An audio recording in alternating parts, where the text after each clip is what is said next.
Charles Campbell, HoopDFW.com. I'm here with Brian Nwelwue, ISchool, the Cougars. Coach, we're at your summer workout. Talk about emphasis on the summertime for you guys working. So half the team is new from last year, so we try to keep it simple but still keep it organized. So we're really working on spacing, we're working on ball movement, and then just guys just playing more. I was going to say, last year you guys had a very surprising season. Won a lot of games, played Wasatch up until the last second, beat Sunrise. Yep. Had it just kind of put yourselves really on at national. Take us into that season and what went into that. Right, so that group, I feel like we had a lot of guys that fit, just skill-wise. We had guys that could shoot, we had guys that were good off the ball, guys that could cut, guys that could score. So it really was just a good fit, and they were kids that were going to compete. Yeah. And I feel like nowadays, if you have guys that would just compete and listen, that's more than half the battle. It is. Talk about who you got in the locker room right now. You got some new guys, you got some returners. Who's going to be effective for you this year? Right. So one of our returners, actually our only returning starter, is Mario Wooden Jr. He's just a kid who he exceeded my expectations last season. He just got better every single month. I think he's taken those experiences and he's taken another step this summer. We added Caleb Richard. We won a state championship at Mansfield Summit. I think he's going to be a kid who surprises a lot of people in a big way. He can score. He has great feel. He can play the one or the two. I think this might be the first time people get to see him play the one, but I think he's up for it. And so as far as other guys, we have a kid named Terrence Burry who came from Oklahoma. He has good size. He's going to surprise a lot of people because you don't usually find guys with his size and athletic and can shoot the ball too. So. You guys play on that national basketball landscape. Would you say you're an independent? Would you consider yourself an independent program? We have been, but we have some things we're working on too. Whether that happens now or later, we'll just see. But what is the difference that you see from playing nationally in terms of maybe competing at the local or even maybe just the regional level? Right. I think when you look at nationally,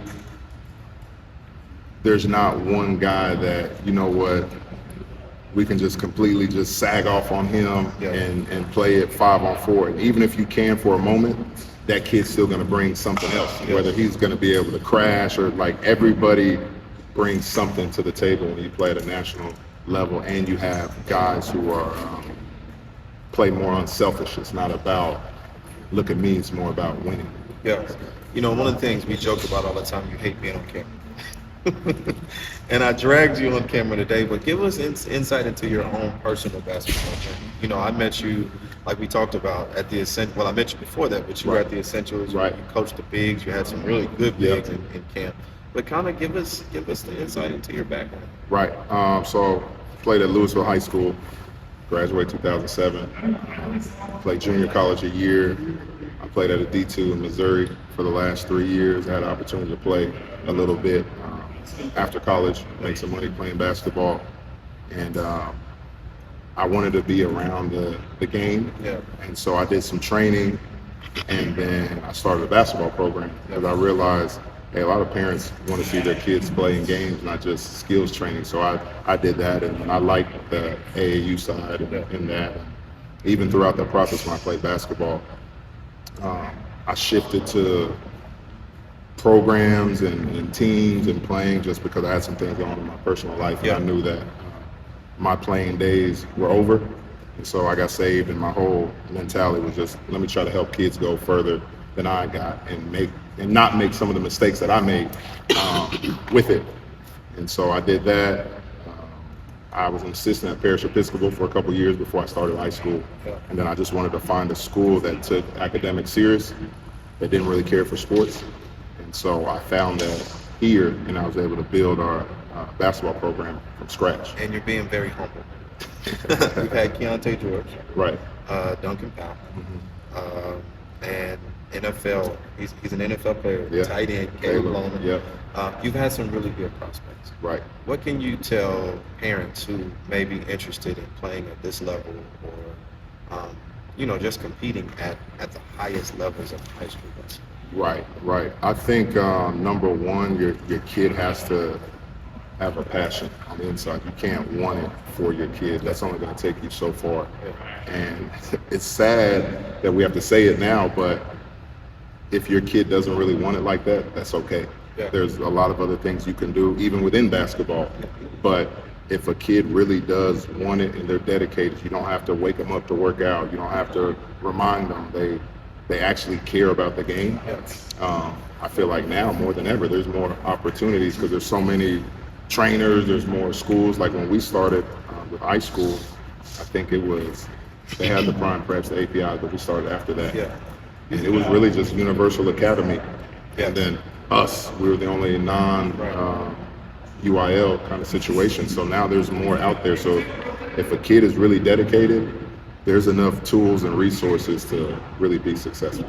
And you know, I'm impressed. I've been. This is my second time at our school. It's a beautiful campus. You guys' academic program is top notch. Right. But you do give your athletes the opportunity to complete courses, complete classes online. Right. And then they can dedicate their time to becoming better basketball. So it's the perfect situation for sure for a kid that really wants to take it to that next level. And I think a lot of people don't really know. Right. They have no idea. Right. You know, they hear those previous names and they hear the bad about, you know, those kind of a school. But with your school, you guys are like, we're at a school. We're here. We're here at a school. So. You know, I commend you, man. I appreciate you inviting me out. Yeah, you know, appreciate you coming through. ISchool is, when I went to Utah last year and I watched that first, I just got off the plane, dropped myself in the hotel, went to the game. Y'all were already in a war with Wasatch. And unfortunately, lost one literally at the buzzer, on a tip dunk at the buzzer, but you had them beat. And you just kind of showed that, you know what, Dallas basketball won, regardless of what level it is, is top notch, but you are definitely a national competitor, man. Yes, sir. I appreciate that. I appreciate it, man. Definitely. Yes, sir. This is Charles Campbell, hoopdfw.com, Brian Nwelwue from ISchool.